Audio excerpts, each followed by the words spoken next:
The Virtual Campground is a community of RVers. We gather around the campfire to share stories, information, and travel tips that help you on your next adventure.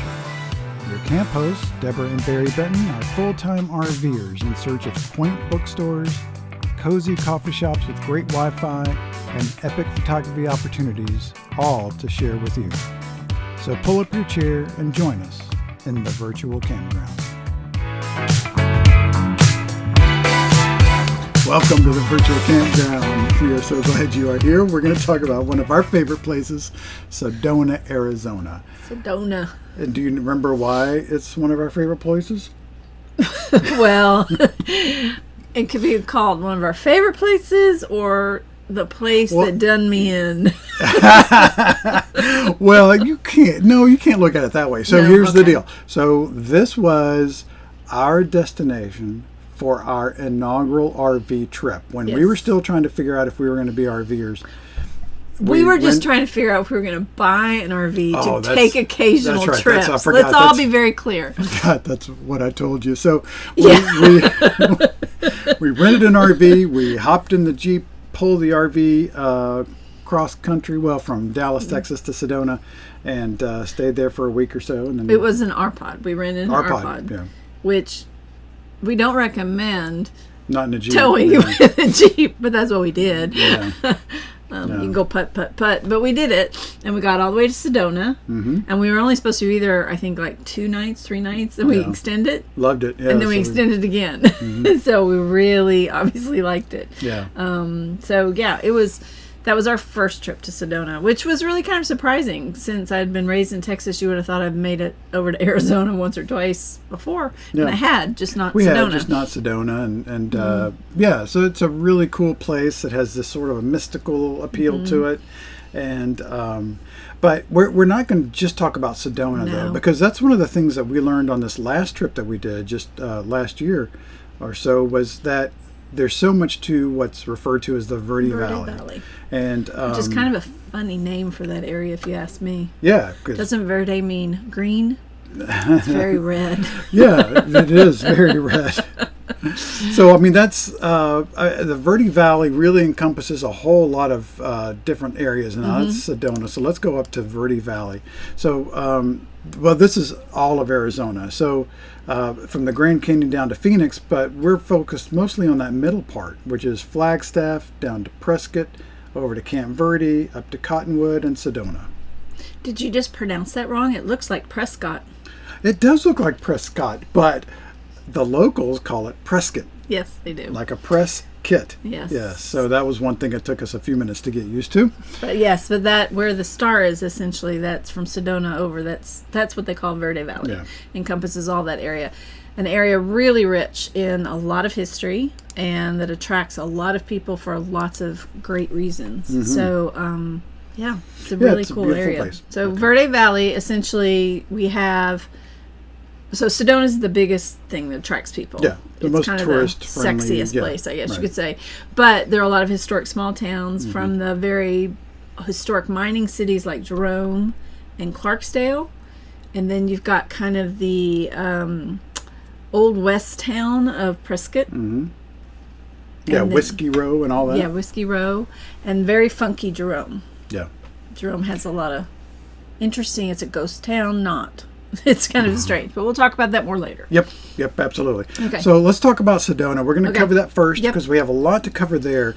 So we're going to move fairly quickly. So Sedona is named for the first postmaster's wife. I know. I would have thought it was a Native American word. You would assume so, because it's so rich in that sort of mystical Native American sort of culture. But so it wasn't named for the Red Rock. I think she was from like Kansas. So. Yeah. But yes, it was named after Sedona because he just decided to name it after his wife because he had the rights. He was the first postmaster. One day I'll buy you a town and name it after you. Oh, that's so sweet. So let's see, why would you go to Sedona? Well, so many reasons. So if you're one of those people that's really kind of into the woo-woo and spiritualness of life, then it's a great destination. We've got the vortexes, and a lot of other mystical things that go on in in the Sedona area. If you like to hike or be outside, it's a great area for that. The red rocks and just the natural beauty of this area is gorgeous. Of course, we've already talked about the history, like the western towns. And then it's just a lot of fun. There's a lot of great shopping, great places to eat, some really fun places to catch a drink or two. You can go jeeping, you can go shopping. It's got lots of great things going for it. Absolutely. Yes, absolutely. So when should you go to Sedona? Well, Sedona or Verde Valley, that whole area, that whole area. Since it's all sort of all together, anytime's really a good time. Of course, everyone, just like so many of these destinations, are going to be going during the summer. Right. But I think March is a great time to go. Anytime in that mid to late spring area is a great time to go, because you're going to have fewer tourists. It's going to be warm. The city's starting to come alive, and it's just not going to be quite as busy, though. Yeah, so like March to May is probably the optimal time. Another really great time is fall, September to November. It does get some fall foliage there with the aspens. It does get cold there. I mean, it's desert, so it's going to get cold in the evenings all the time. But even in the winter, it's not so bad. We did see some snow when we were there, just in light dusting, which is kind of cool looking on the red rocks. But the winters in general are going to be in the 60s. Going to get a little chilly in the evenings. The elevation's kind of high there. Right, so you got about 4,500 feet in elevation, so it's going to get cooler, especially at night. But they get lots of sunshine. They get actually less rain than Florida does. And no humidity, which, yes, please. So, your summers are probably the hottest time. But even though it gets into the 90s in the summertime, again, at night it's going to cool off. So, unlike a lot of places that get hot into the 90s and then just stay in the 80s and 90s, it's going to drop down because, of course, you're in the desert. Yep, absolutely. So, there are a lot of interesting places to go and see when it comes to the Sedona area. But let's talk a little bit about what makes Sedona interesting from the Red Rocks perspective. Okay. So let's see. I had a photo here. Let me find it. So this is a view from Airport Mesa, which is one of the vortexes, right? Yep. Somewhere there is a around vortex around it. Yep. So Sedona just sits in the middle of this sort of valley area with some mountains around it, and it's really beautiful. And there are beautiful red rocks all over it. Do you know anything much about those red rocks? Well, thank you for asking. There are about 9 layers of stone that make up the red rocks, and they span over millions of years. So a lot of geologists have a lot of fun there. And as we've discussed before, we are not geologists. No. But you can learn a lot about rock formation and rock histories, and it tells a lot in the rock. But the rock itself, you know why it's red? No, I had no idea why. No. There's an iron oxide that's in it, so that helps cause the redness of those rocks. Okay. So that's kind of a fun thing. Yeah, we saw some of that over in near Ouray too. The same kind of deal. A lot of iron. Exactly. Yep, absolutely, and all up into Zion. Same reason. So there's evidence of Paleo Indians being in this area. So this area goes back, obviously, for millions of years, thousands and thousands of years, and the history is pretty rich, obviously, in an area that's been around for that long.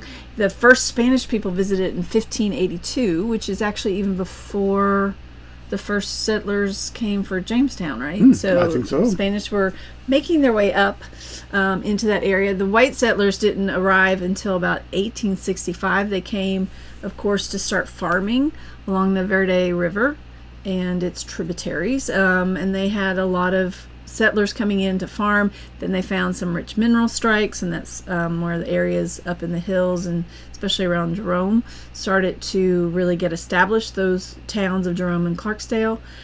Camp Verde, where we stayed at one point, is the oldest town in the valley. It was established in the 1860s as a mining area camp, and then a military post. Yeah, and that was a nice sort of central area to hang out in. Yeah. And the great thing is, like, I know in Sedona, there's so much history there, right? So, and in Sedona, there was one road where we went down, remember, as you go into town, and there's actually signs along the way that you can stop and pull off and kind of learn more about the history as you're overlooking the beauty.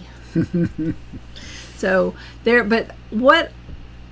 history, geology, definitely go for those things if that's what you're into. Personally, I just really like pretty.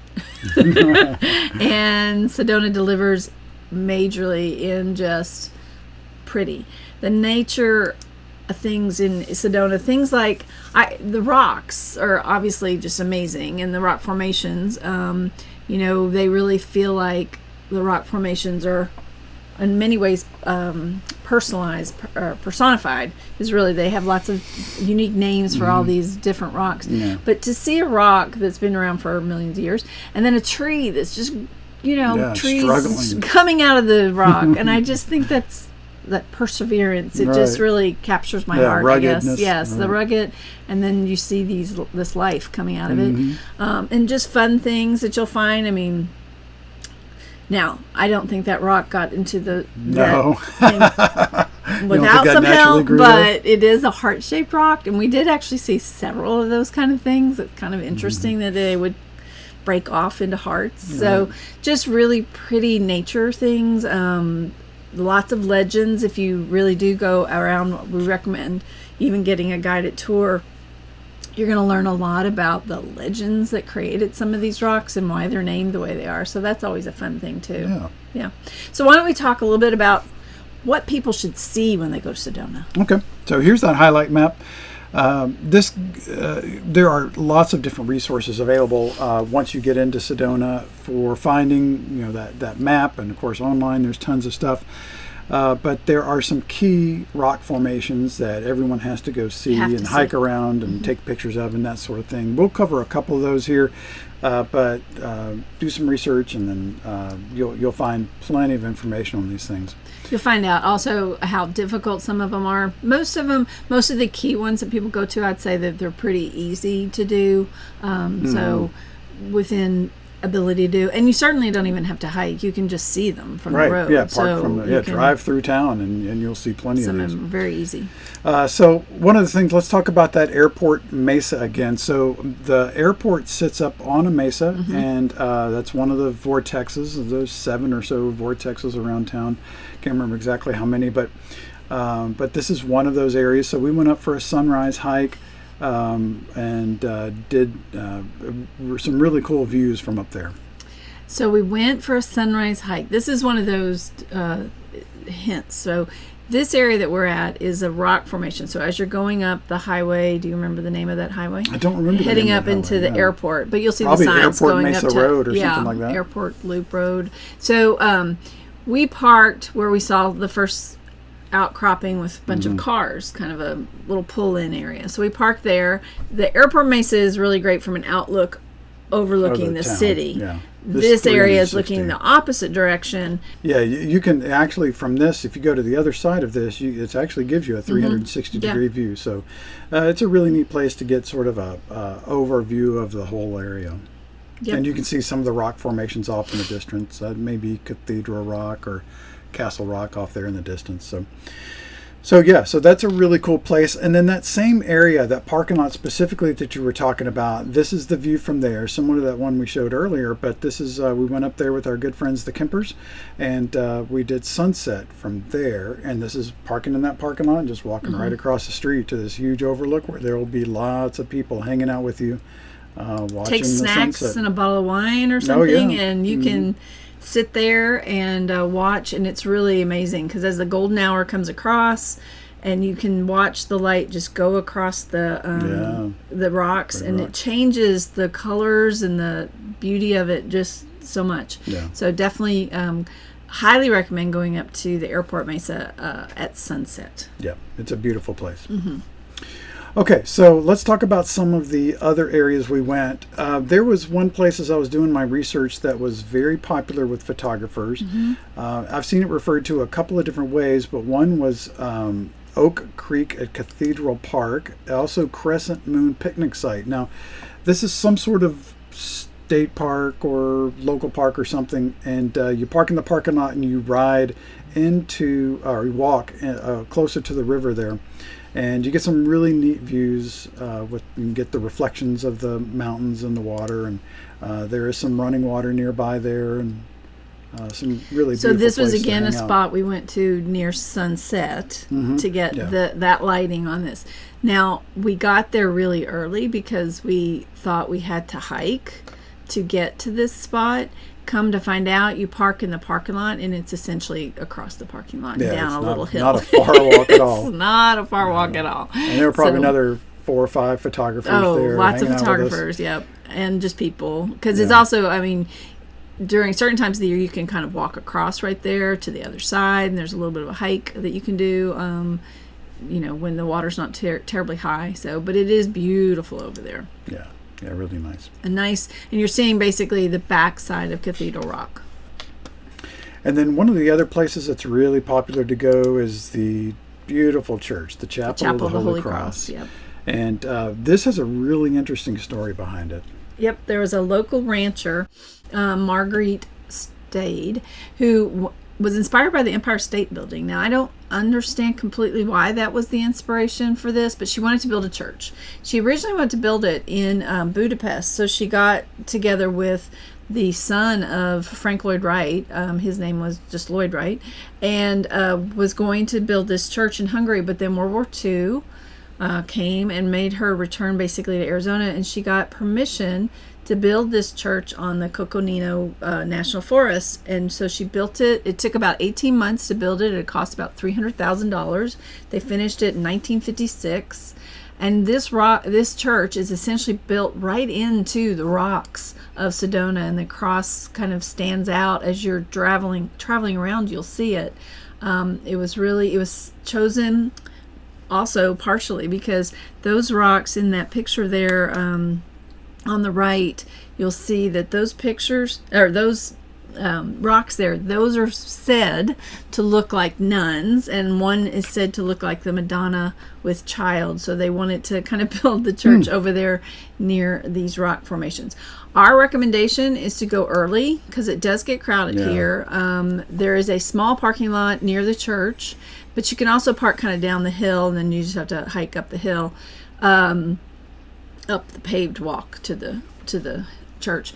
But you can also go in there. If you watch the calendar, they might have a Taizé service, which is essentially just repeated prayers. It's not particularly denominational. It's really more of just a lovely, quiet way to enjoy the area. So it can be really pretty. You certainly want to go up there. The light, again, is really pretty up there around sunset. Watch the hours for it. Do check what time it's open, and making sure it's not closed for any private events. Yeah. And there's a lot of art around there as well. Yeah, one of the must-go visit places in Sedona. Yes. So one of the other things I read in my research about photography there was this road called Schneebly Hill Road, and it went to this feature called the merry-go-round, or it overlooked the merry-go-round. And so we went there. I went there a couple times. I dragged Deborah up there for sunrise one morning. I know, 2 sunrises in one trip. It's kind of amazing. It is a very rough road. It's not technically difficult for off-roading, but it is a very rough road. And so we went very slowly up that hill when it was before sunrise, very dark, and hung out there for sunrise, and it was beautiful. When you say it's not technical, it's not that it had to be the 4-wheel drive. It's just really, really bumpy and potholey. And we saw cars that were not 4-wheel drive or Jeeps doing it. I wouldn't have wanted to, but it was a lot of jerking around. Yeah.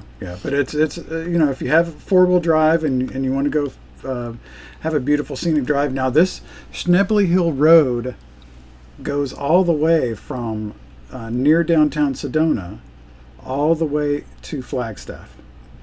So at certain times of the year. At certain times of the year, right. It was closed for when we were up there. It closed at some point because of the snow. But at some point you could go all the way. But it would be a really rough It would be a long drive. A long, slow drive. All right, now let's talk about let's get away from rocks scenery. for a minute. Let's go to something funner. So there is a shopping center there that is a must visit that I can never pronounce it right, but Talakapaka. I don't think that's close. I think it's like Talkipake. Talakapaka. Now you made me not say it. Telkipaki.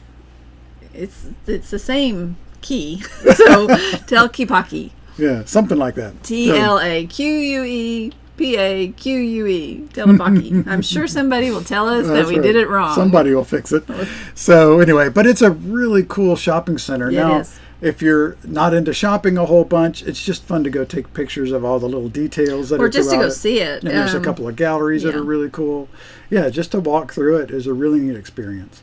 It was fashioned after a traditional Mexican village, and the word that we can't say, Telepaki, means the best of everything. So it's been a landmark there since the 70s. It was built really originally as an artist haven. So a lot of the stores that are in there are more geared towards artists, local artists, and the galleries, as you mentioned, photo galleries, all kinds of jewelry and different kinds of art as well. And the really fun thing for me, the interesting thing, was this architecture, which is so cool, was built around all of the giant sycamores. They didn't tear them down. They built it around these trees. So these trees have been there for the longest time. So they really were preserving that beauty of that area. And I mean, I don't think I've ever been to a prettier shopping area. And there, make sure to go on both sides of the road. There's one larger area, and then the other side has a few other shops, including a really tasty candy store, but and a pet store if you're really into pet gifts. But we really enjoyed this. We found a few things, a few favorites there, including this was our great place to get tea. In fact, that's really all you can get there. Several kinds, but it's called the Chai Spot. And it's very authentic, so not very sweet. Yeah, this is not your Starbucks chai. This is very being boiled in a pot kind of chai. Yeah, so. And a lot of international little gifts as well that you can buy there. Yeah.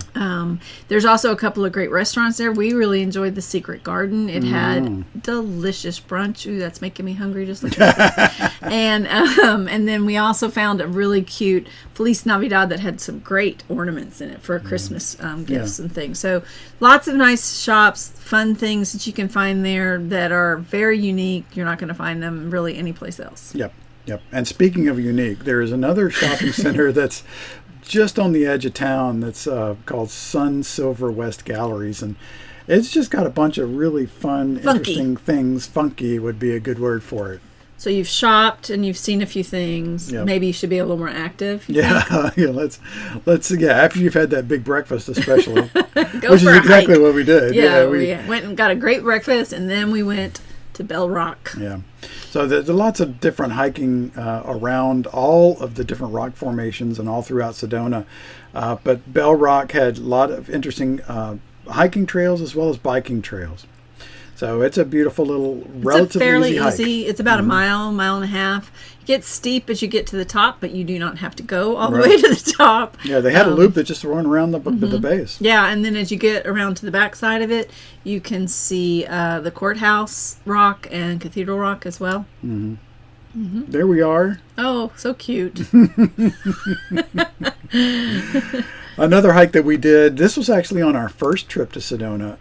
We hiked the Cathedral Rock. Now, we took a little bit of a wrong turn. I was going to say, I think we meant to hike Cathedral. We kind of went the wrong way. Yeah, but it was still a beautiful hike. I think it was the Baldwin Loop that we actually were on. So instead of ending up going towards the rock, we ended up going around the rock. Kind of left turn. And took a left. But we got a really great view of it from afar. Right. So that was kind of nice.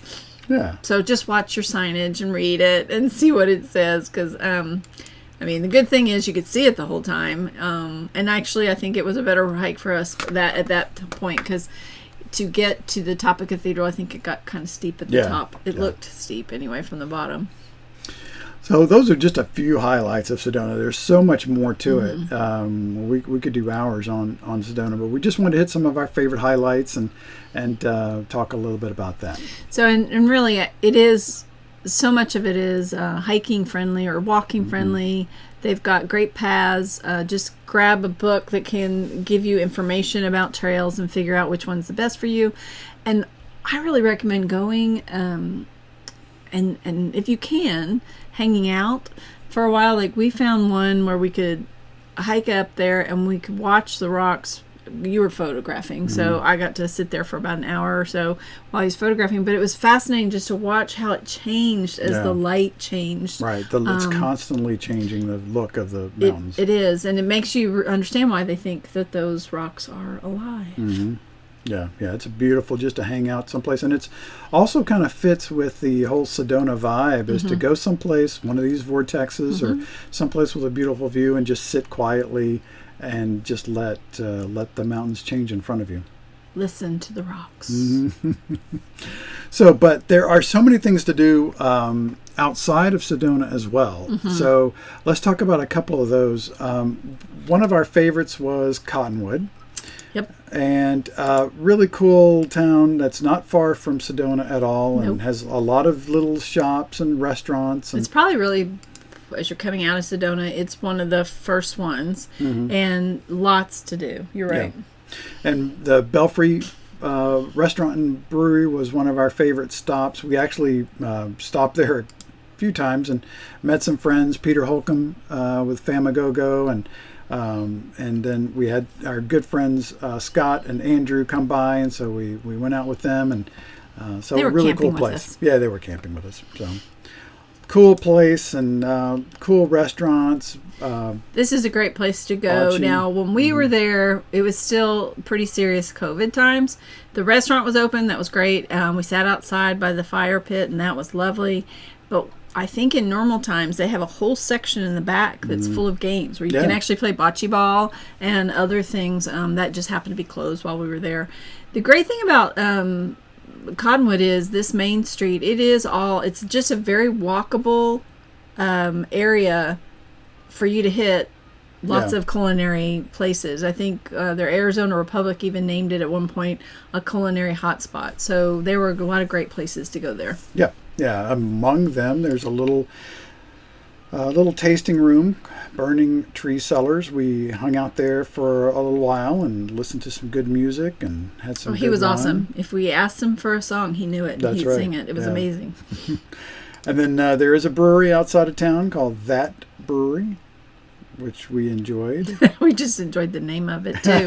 That Brewery. We're going to That Brewery. But yeah, that was a fun place. So yeah, just a fun place to go. Red Rooster Cafe, we went there for breakfast. That was delicious. There was also the Crema Craft Kitchen was a great place to go for breakfast or for chai. And then there was a fun winery bar called Merkin. Oh, that's right. That was owned by some rocker. Yeah, owned by, I'm not going to remember the name, but if you Google Merkin Vineyards, it's an interesting story. The whole definition of Merkin and all that. It's not for prime time TV right now. Again, outside of town, Clarksdale Smeltertown Brewery. Neat little brewery. We had a great time there. Some good beer, lots of personality, some music. So a lot of fun. They have a really good hazy there. So Clarksdale and Cottonwood are just really close together. So Smeltertown is actually in the town of Clarksdale, which also has a lot of mining history and a lot of other things to see. Sadly for us, a lot of it was closed due to COVID. But they're very close to each other. If you want to hit both of them, it'd be a really easy thing to do. Yeah. All right, so one of our favorite places was the ghost town of Jerome. We heard about this from so many people. Every time we'd say we're going to Sedona, you have to go to Jerome. And we didn't go the first time. So we certainly went when we were there last time. Yeah. First thing, word of caution, do not take your RV here. No. Unless it's a really small RV. Oh, even then, I'm not sure. It's very narrow roads and very windy. Yeah, and very steep. windy. Yep. Yes. It's a cool little town. It has some rich history. We went to the museum that was there in town, and just highly recommend that. And But some of these buildings parts of them have fallen down the mountain. This is a town that's essentially built into a very steep hill. So it grew out of this mining quarry that's still there. We can actually go down there and take a tour of the area. And it was like $1 billion mining camp at one point. And then they got all the wealth pulled out of the ground, and the town just withered away and literally started sliding off the hill. So you can actually see some places where like part of the building is gone. But now it is certainly coming back as just a real interesting tourist town with lots of cool shops, tasting rooms.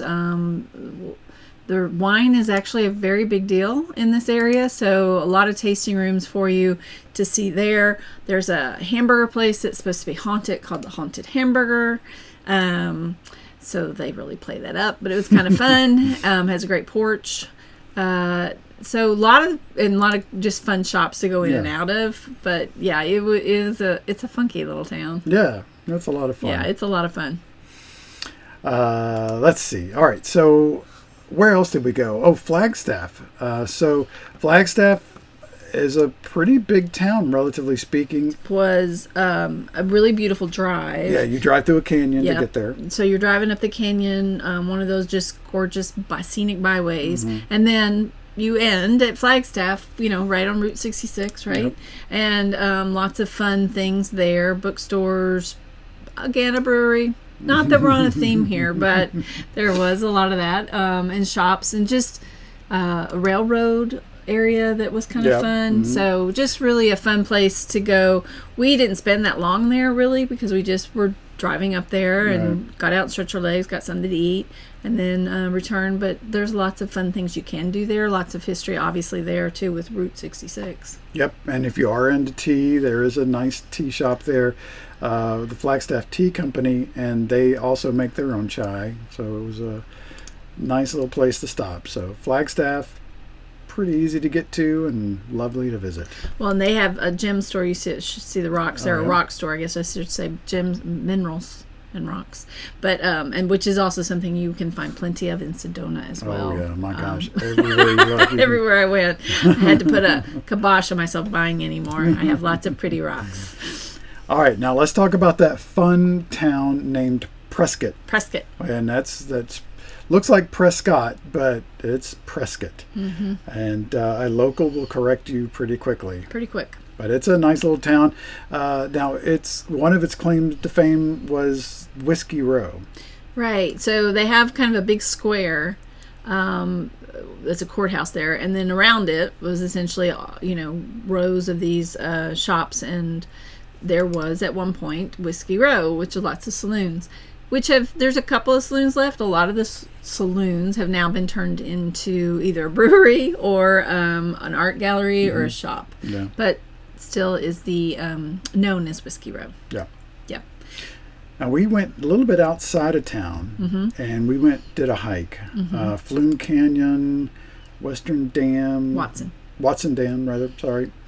So that was a really neat hike.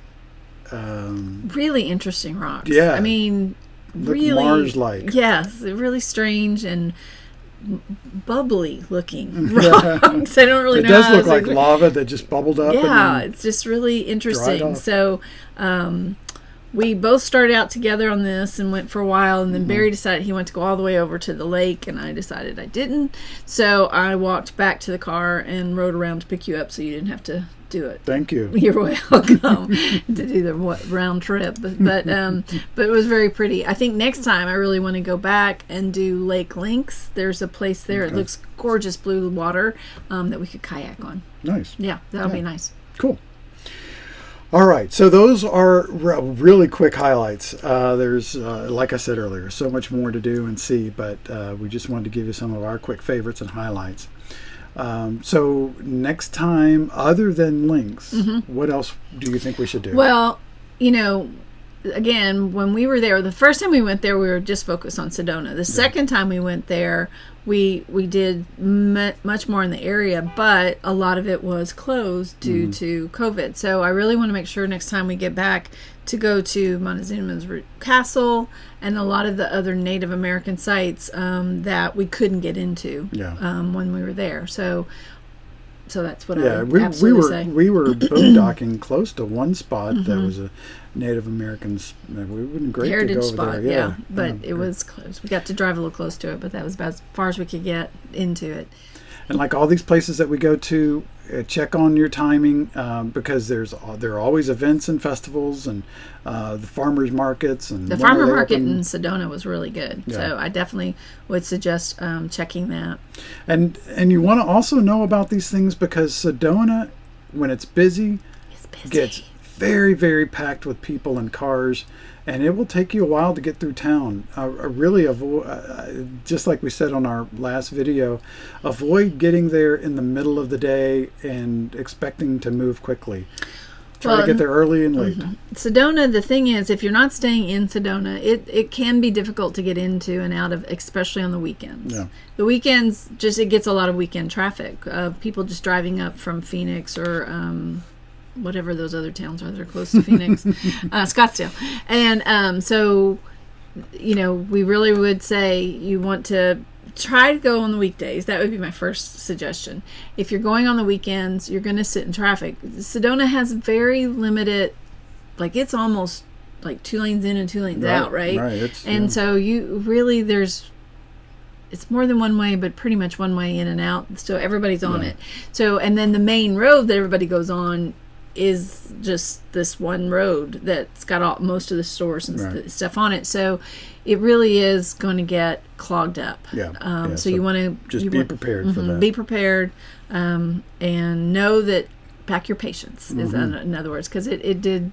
We ended up at one point, we were going into town and thought, well, this is taking a while. We were trying to meet some people, and they were, I think, stuck in the same traffic. So we pulled off at a hotel that was along the way and had a drink, met up with them, and then they went back out, and we at that point then the traffic had kind of calmed down, so that worked out pretty well. All right, so let's talk about some of the special things that we love about the area, or that we did. Special treats, let's call them. So one is a special restaurant to us that's, and unfortunately we don't have a lot of photos of Mariposa because we would go there and just hang out. But Mariposa Restaurant is a really cool place to go. If you get there before sundown, it is a beautiful place just to have a cocktail and watch the sunset. From their porch, they have a really nice large porch when it's open and warm enough. That is a great place to sit and watch the sunset. But other than that, to go inside, the inside's gorgeous because they have all of these quartz and mineral pictures, I guess you call it art. I guess I would just call it art. And that is on the left there. That's actually their door. It's not a very good picture of it, honestly. You have to see it to believe it. It's very large, tall thing and heavy. Amazing. That's all of this, these quartz pieces, put together into this, into the door. And they also have yummy food. So what more do you want? No, it has it all. It is a bit of a splurge, so that's why we say this is a treat. This was I think we went there for an anniversary and a Valentine's Day. So this is going to be a treat. But it is worth it. Absolutely. And speaking of treats, massages, there are several different spas in town. A spiritual hike, so to speak. There are people that will take you to the vortexes and to all the special places around Sedona if you're into that sort of thing. Deb, you did one of those and you really enjoyed it. I loved it. Yeah, so I went out with a woman, excuse me, who was from that area, and she took me around and really showed me the different vortexes, gave me some information about the legends, and then we did the medicine wheel, which is a very popular thing in that area. So it was really fascinating. The other thing we did stop at, and we didn't mention this as a great place to stop, is the stupa. The stupa is it's a peace center, very much in the Buddhist sort of tradition, and but they have lots of places there. You can walk a maze, or not a maze, what do you call it, a labyrinth, and it's very peaceful up there, so it's a great place to go up and just, again, I think it's on a vortex, and to go up there and to get centered and to walk in the quiet and enjoy it. So that's also something that she took me to, and like I said, we did at the end of it the medicine wheel. And so anything you can do that's really, I think, find the thing that kind of appeals to you, whether it is a hike with someone that's going to take you to the vortexes.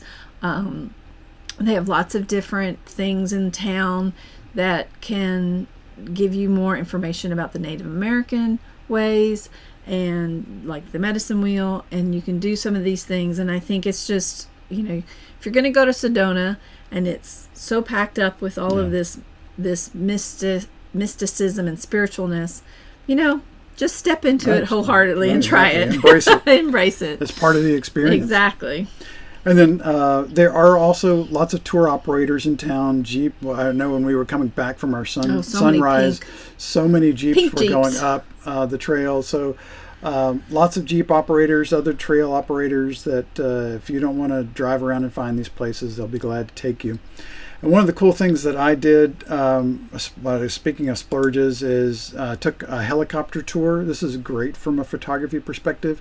I would recommend the first tour of the day, so you get that early morning light, or late in the day. I did one late in the day, so lots of neat shadows on the mountains and cool perspective that you don't normally see. So that was really cool.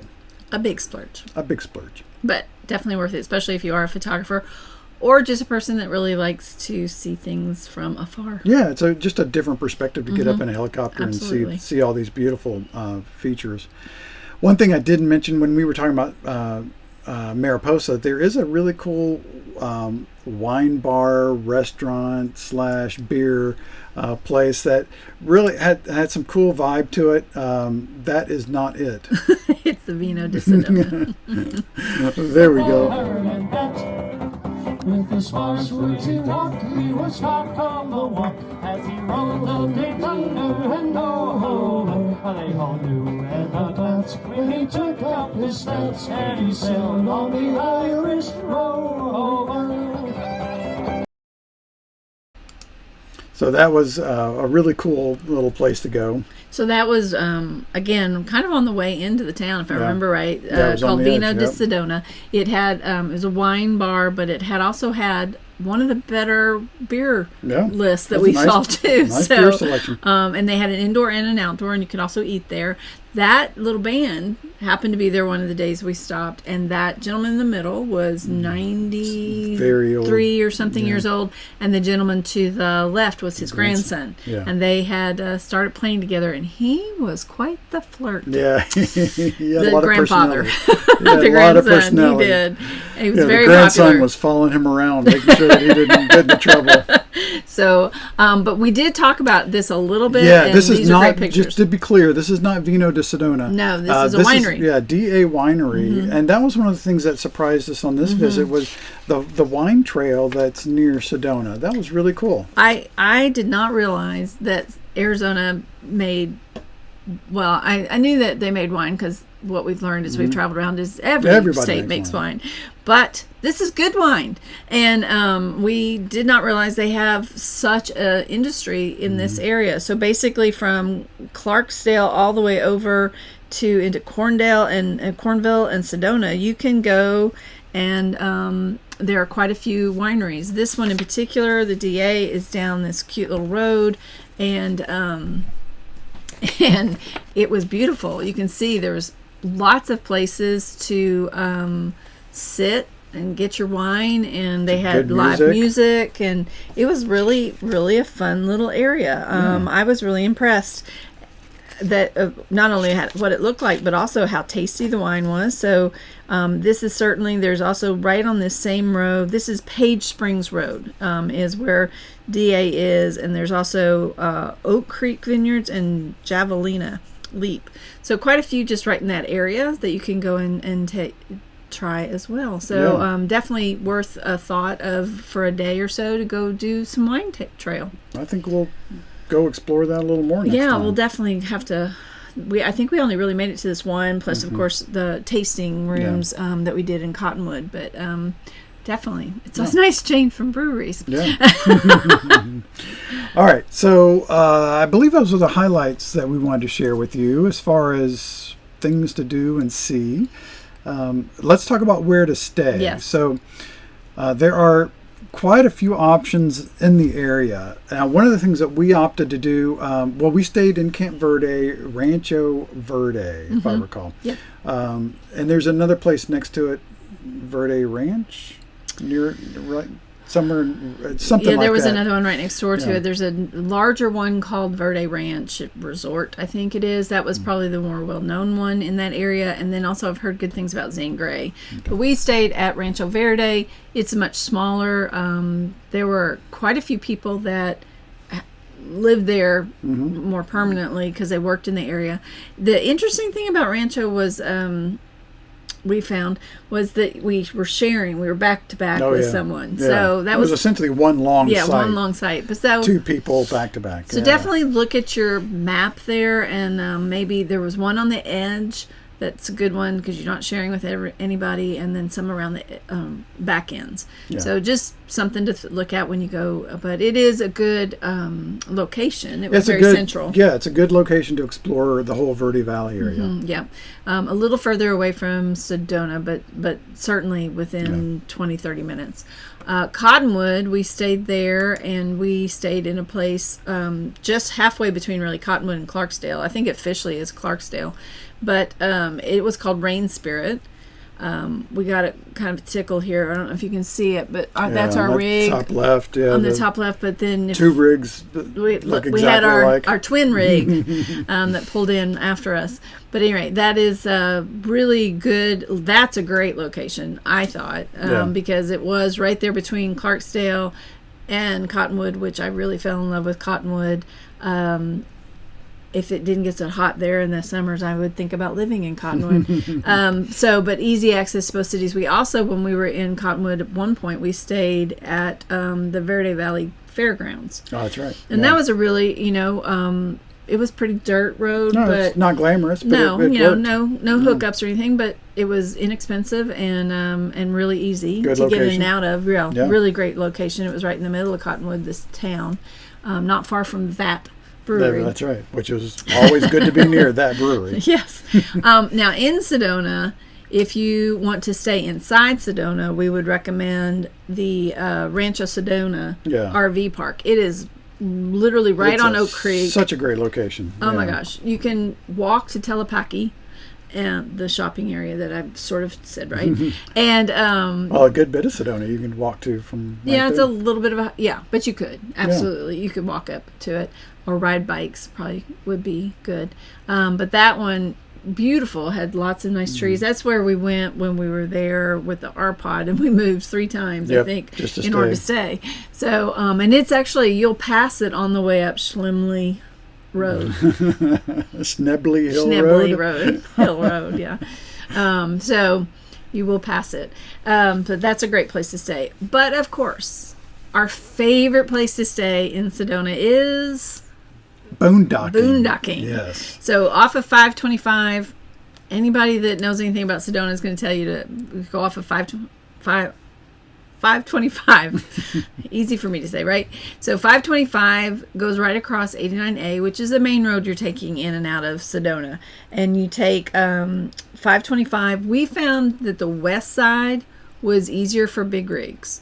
There is some on the east side of 89A, and there's also some kind of over off of 179 as well. But we've had good luck on 525.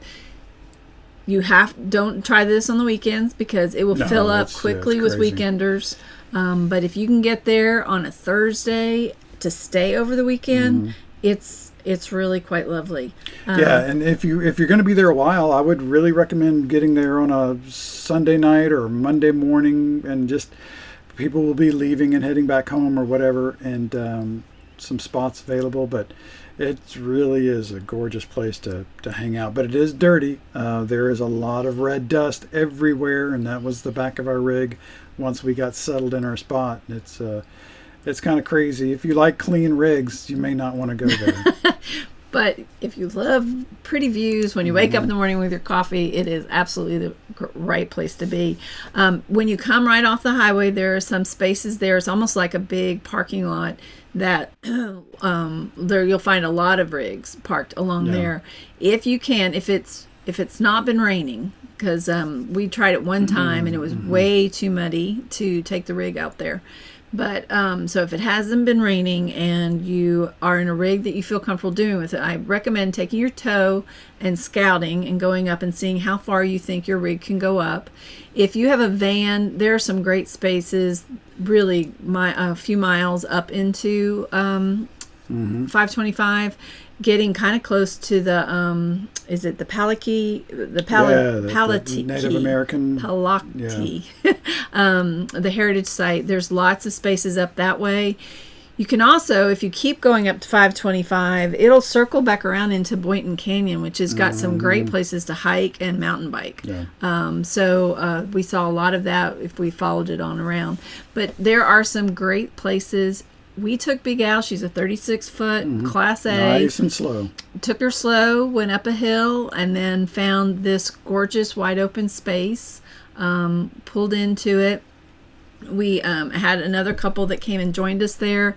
So it worked. It turned out really just so nicely. I really can't recommend that much. It's probably been one of my favorite places we've camped. Yeah, and as you find spaces, if you're in a bigger rig, just keep in mind that they dig out a little bit of a trough between the road and these spaces just for water flow, and so keep that in mind. Some people have been putting rocks in there to help their rigs get across or what have you, but move those rocks out of the way. And but we didn't have we didn't have much of a problem getting into the space. If you take it at an angle, we took it at an really angle well. to run nice and slow and. We